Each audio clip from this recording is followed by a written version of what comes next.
நாங்கள் யாருடன் வேண்டுமானாலும் கூட்டணி வைப்போம், சட்டமன்றத்தில் முதலமைச்சர் ஏன் பதறுகிறார், கோபப்படுகிறார் என எதிர்க்கட்சித் தலைவர் எடப்பாடி பழனிசாமி கேள்வி எழுப்பினார். திராவிட முன்னேற்ற கழகம் ஆட்சிக்கு வந்தா நீட் தேர்வை ரத்து செய்யும் சொன்னாங்க. இன்னைக்கு முதலமைச்சர் என்னங்கிறாரு, நாங்க இந்தியா கூட்டணி அங்க வச்சிருந்தோம், இந்தியா கூட்டணி ஆட்சிக்கு வந்திருந்தா ரத்து செய்யும் சொல்றாரு. இதை ஏன் முதல்ல 2010 கொண்டு வரும்போதே ஏன் ரத்து செய்யல? அப்ப ரத்து செஞ்சிருக்கலாம்ல. அப்போ காங்கிரஸ் ஆட்சி தான் இருந்தது, கூட்டாட்சி தான் இருந்தது.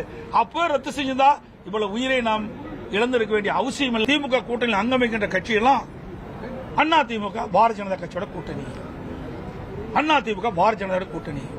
எல்லா அறிக்கையும் கம்யூனிஸ்ட் கட்சி சேர்ந்த அறிக்கை விடுறாங்க, விடுதலை சிறுத்தை கட்சி சேர்ந்த அறிக்கை விடுறாங்க. இன்னைக்கு முதலமைச்சர் இப்படி துடிதுடிக்க பேசுறார். ஏங்க நாங்க கூட்டணி வச்சா நீங்க எங்க பதறீங்க? முதலமைச்சர் சட்டமன்றத்தில் ஏன் கோவப்படுறீங்க? நீங்க பயப்படுறீங்க? அண்ணா திமுக யாரோடாலும் கூட்டணி வைப்போம், அது எங்களுடைய விருப்பம், எங்களுடைய கட்சி. எங்களுடைய கட்சி நடைபெறுகின்ற சட்டமன்ற பொது 2026 சட்டமன்ற பொது தேர்தலில் வெற்றி பெற வேண்டும். ஒவ்வொரு கட்சியும் வெற்றி பெற வேண்டும் என்பதுதான் கூட்டணி வைக்கிறீங்க.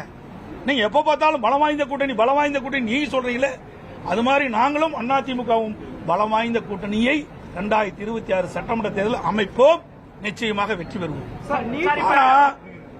முதலமைச்சர் இப்படி ஆதங்கப்படுவது, இப்படி அதிர்ந்து போய் பேசுவது பார்க்கின்ற பொழுது பயம் வந்துவிட்டது.